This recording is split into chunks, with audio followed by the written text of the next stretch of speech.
Привет всем, меня зовут Михаил Берестень, я автор игрового проекта Relief, и это получается мой первый выпуск дневника разработки. Скорее всего, данный ролик увидят люди, мало знакомые с проектом, поэтому вкратце расскажу основную информацию. Relief — это зарождающаяся игровая антология в жанре экшен-хоррор с элементами выживания с видом от третьего лица. В центре сюжетов фигурируют люди, которые застряли на грани жизни и смерти и оказались в мире агонии.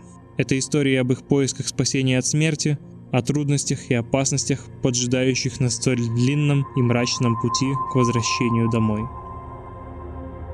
В антологии Relief я планирую выпустить 3 эпизода, где каждый будет отличаться своей историей, главным героем, геймплейным акцентом, масштабом. В данный момент ведется разработка первого эпизода под названием Relief Desolation. В нем главная героиня, девушка-подросток по имени Катя, оказывается совсем одна на улице своего маленького городка. Неожиданно для себя она просыпается в подвале какой-то многоэтажки. Она поднимается из подвала и, пытаясь понять, где она оказалась, ловит себя на ощущении, что все вокруг будто выглядит не так, как должно. С каждым моментом нахождения здесь она замечает все больше странного. Из ниоткуда периодически доносятся голоса, а чувствует она себя совершенно иначе. Единственным, что она теперь ощущает, является некая особая жажда, отзывающаяся в каждом участке ее тела. Кате предстоит выяснить, что произошло, что это за место и как она сюда попала. За долгое время развития проекта у нас набралось некоторое количество историй, которыми мы могли бы поделиться с вами в этом или любом другом удобном формате. Сегодня мы хотим поделиться тем, как продвигалась разработка Relief за последние полгода и что ждет грядущую игру в обозримом будущем.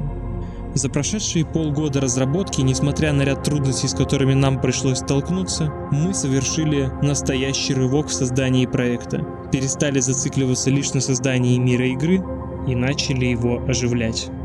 Так я решился взяться за то, чего боялся и избегал долгое время. Я начал программировать игру.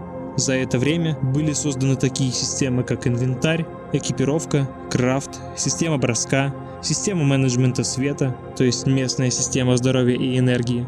Также реализована местная система смерти и сохранения, добавлены некоторые интерактивные объекты вроде дистиллятора и магнитофона, настроена система дверей. Ну и, как вы можете видеть в этом ролике, немалая часть времени была потрачена на создание и калибровку персонажа нашей героини. Основной акцент во взаимодействии с персонажем, на мой взгляд, должен ставиться на эстетике и отзывчивости этого самого взаимодействия. Поэтому здесь, на данный момент, уже проведена большая работа.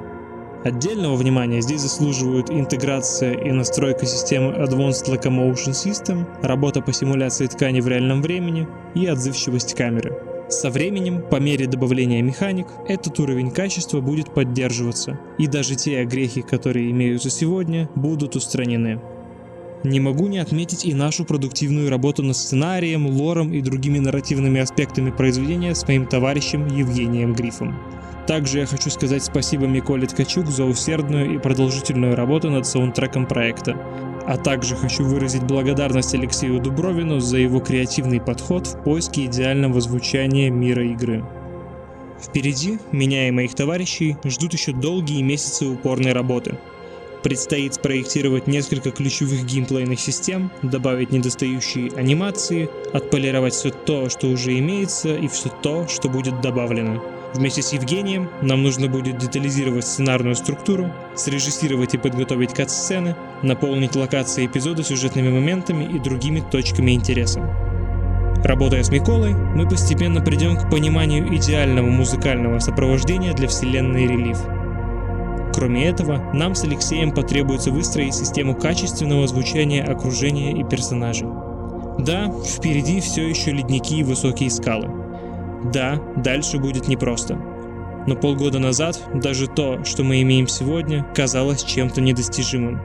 Преодолев немалую часть этого пути, мы полны решимости и желания завершить этот путь. И в конце концов рассказать вам о вселенной мира агонии, поведать истории людей, которые перед лицом своего последнего испытания в жизни готовы к переменам внутри себя. Оставайтесь на связи, и со временем мы покажем вам больше. Спасибо.